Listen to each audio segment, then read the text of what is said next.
এগিয়ে যাব কোথায়, যেটা সকলের লক্ষ্য। এই লক্ষ্যটা কোথায়? এই লক্ষ্যটাই হচ্ছে আমাদের জন্ম মৃত্যু বাড়ানো। 84 লক্ষ জনই ভ্রমণ করে, জীব সর্বদা ভ্রমণে রত থাকে এবং সর্বশেষ যে জন্ম সেটাই হচ্ছে মনুষ্য জন্ম। এই মনুষ্য জন্ম লাভ করার একটাই উদ্দেশ্য এবং লক্ষ্য, সেটা হচ্ছে আমাদের জন্ম এবং মৃত্যুকে বারণ করা। এবার এই জন্ম এবং মৃত্যু কিভাবে বারণ করব? তার জন্য মনুষ্য জন্ম সর্বশ্রেষ্ঠ জন্ম বলা হলো। এই সর্বশ্রেষ্ঠ জন্মে মানুষ সব কিছু করতে পারে যদি আমরা আমাদের অন্তরাত্মাকে ঈশ্বর অনুরাগে জাগাতে পারি। তো প্রথমে গীতার যে অমিয়ময় বাণী, এই অমিয়ময় বাণীর মধ্যে প্রথম অধ্যায়ে অর্জুন বিষাদ যোগ বলে নিয়ে প্রথম অধ্যায়। এই প্রথম অধ্যায়ে প্রথম শ্লোকে বলা আছে, ধর্মক্ষেত্রে কুরুক্ষেত্রে সমবেতা যুযুৎসব। এই ধর্মক্ষেত্র এবং কুরুক্ষেত্র কোথায়? এই ধর্মক্ষেত্র কুরুক্ষেত্র আমার ভিতরেই, এই দেহের ভিতরেই ধর্ম এবং কুরুক্ষেত্র। কুরু অর্থাৎ আমাদের দেহ, কুরু অর্থাৎ আমাদের সংসার। ধর্ম বলতে কাকে বলি? আমরা সবাই ধর্ম পথে এগিয়ে যাওয়ার চেষ্টা করি, কিন্তু যদি প্রশ্ন করা হয় ধর্ম কাহাকে বলে, আমরা কিন্তু সঠিক ধর্মের উত্তর দিতে পারবো না যে ধর্ম কাহাকে বলে। অথচ আমরা দেখে শুনে কাউকে নকল করে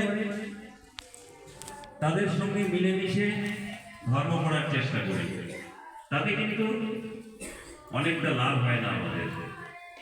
আমাদের উদ্দেশ্য তো তা নয়। আমাদের উদ্দেশ্য হচ্ছে নিজেকে মুক্ত করা।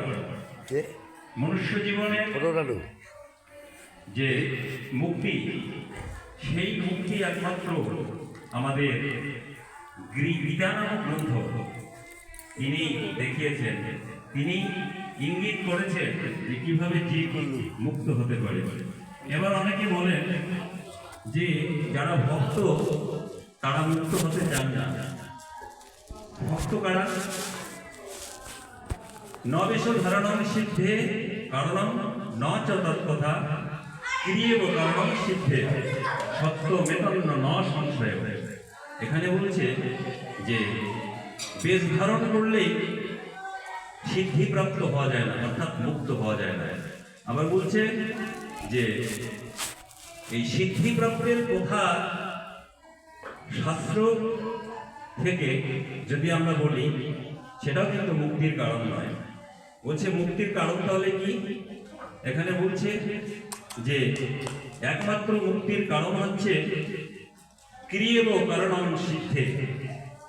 ক্রিয়েব কারণম সিদ্ধে, ক্রিয়া করতে হবে এর জন্য। যদি আমরা ক্রিয়া না করি তাহলে কিন্তু আমরা সিদ্ধিপ্রাপ্ত হতে পারবো না। এবার দেখো, ভক্ত, অনেক ভক্তরা বলে, এটা কিন্তু অনেকটা শোনা কথা, যে আমরা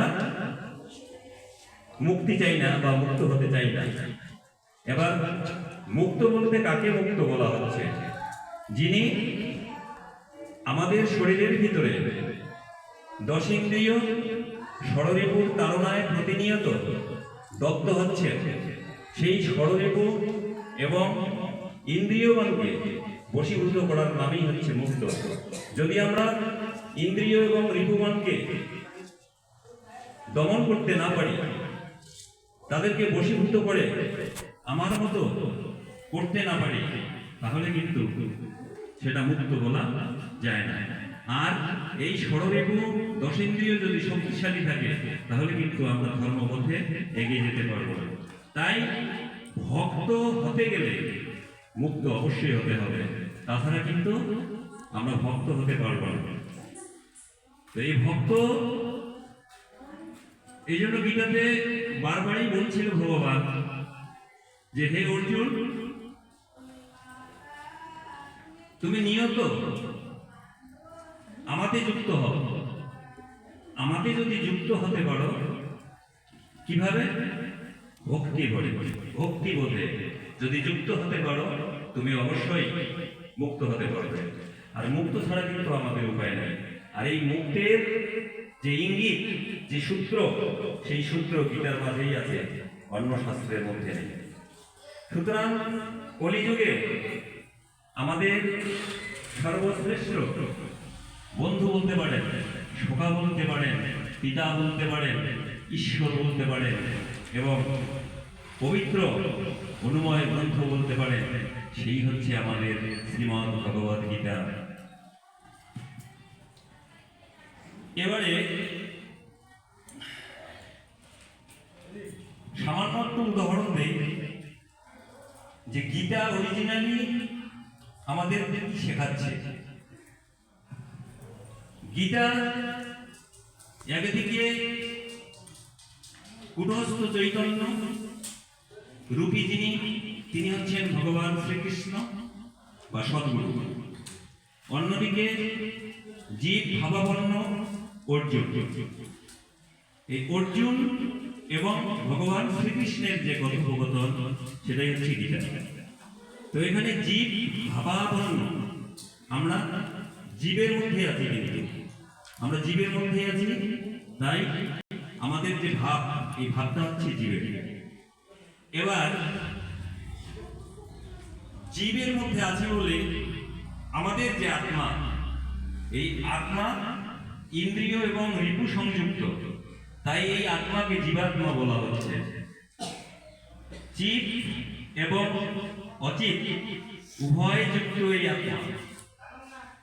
তাহলে পরে এই জীবাত্মা হইতে আত্মপ্রতিষ্ঠা করতে গেলে আমাদের কি করতে হবে? আমাদের ইন্দ্রিয় এবং রিপুগণকে বশীভূত করতে হবে। ইন্দ্রিয় রিপুগণ যখন বশীভূত হবে, তখন আমরা আত্ম প্রতিষ্ঠা লাভ করব, অর্থাৎ শুদ্ধ আত্মায় প্রতিষ্ঠিত হব। এটাই হচ্ছে আমার পরিচয়। আমার পরিচয় কুরু বা সংসার বা দেহ নয়, আমার পরিচয় আমি আত্মা। এবার এই জীবাত্মা রূপে আমি আমার শরীরকে আমি ভেবে চলছি, আমার শরীরকে আমার ভেবে চলছি, কিন্তু জীবাত্মা রূপী আত্মা এখানে কিন্তু পরিপূর্ণভাবে প্রকাশিত নয়। ইন্দ্রিয়গণের সহযোগিতায়, মন অতীন্দ্রিয়ের সহযোগিতায় জীবাত্মা এই যে আনন্দ, ক্ষণস্থায়ী যে আনন্দ, সেটা কিন্তু তিনিও ভোগ করছেন। তাই এই জীবাত্মা কি হয়? শৃঙ্খলের মধ্যে আবদ্ধ হয়। এই শৃঙ্খলের মধ্যে আবদ্ধ হওয়ার ফলে তাকে বারবার জন্ম নিতে হয়, বারবার মৃত্যুর মুখে পড়তে হয়। তাই আমাদের প্রথম উদ্দেশ্য জীবাত্মা হইতে শুদ্ধ আত্মায় প্রতিষ্ঠিত হওয়া। এর জন্য গীতা আমাদের পরিপূর্ণভাবে সহযোগিতা করতে পারে। আর এই সহযোগিতা একজন আদর্শ গুরুর মধ্য দিয়েই প্রাপ্ত হয়। কারণ শ্রীমদ্ ভগবদ্ গীতায় এখন পর্যন্ত 21 জন ব্যাখ্যাকার তারা অনুবাদ করেছিলেন, কিন্তু শ্রীমদ্ ভগবদ্ গীতার শ্লোকগুলির এতই তাৎপর্য এবং গুরুত্ব অসীম, পরিপূর্ণ অনুবাদের মধ্যে সেটা প্রকাশিত হয়নি। তাই এখানে একজন যোগ্য গুরুর দরকার। এটা আমরা যদি অনুসন্ধান করতে পারি তাহলে পরে হয়তো গীতার অভিজ্ঞতা লাভ করে আমাদের জীবনকে আমরা ধন্য করতে